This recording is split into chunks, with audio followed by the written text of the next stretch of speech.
সহ আইন বিষয়ক সম্পাদক অ্যাডভোকেট জয়নাল আবেদিন মেজবা এবং ফরিদপুর বিভাগীয় সহ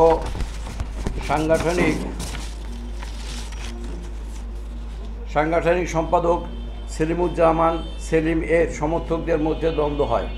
আমি এই বিরোধ সমাধানের চেষ্টা করা সত্ত্বেও সেলিমুজ্জামান সেলিম এর নির্দেশে আমাকে আসামি করা হয়, কারণ আমি মুর্শিদপুর, কালীনগর, খান্দারপাড় ও অন্যান্য জনসভায় সেলিমুজ্জামান ও তার অনুসারীদের বিরুদ্ধে চাঁদাবাজির অভিযোগ বক্তব্য দেই।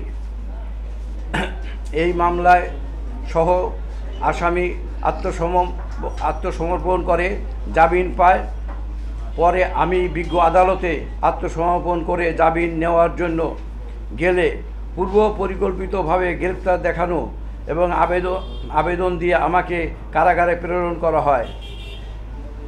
এরপর গোপালগঞ্জে 4টি মামলা এজাহারের নাম না থাকা সত্ত্বেও এবং আমি একজন বিএনপি রাজনীতি বিশ্বাসী ও সংশ্লিষ্ট হওয়ার পরও ষড়যন্ত্রমূলকভাবে গোপালগঞ্জে একের পর এক মামলা, গ্রেপ্তার ও রিমান্ড আবেদন শিকার হই।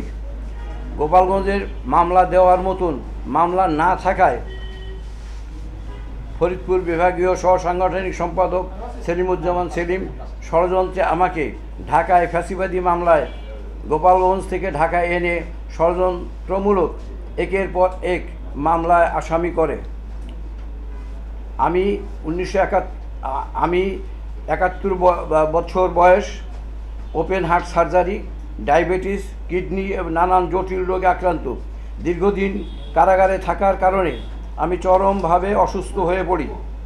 পরবর্তীতে বাংলাদেশ আইন জাতীয়তাবাদী কেন্দ্রীয় কার্যালয়ের আবেদনের প্রেক্ষিতে দলীয় চিঠির কারণে আমি কারাগার থেকে মুক্তি পাই।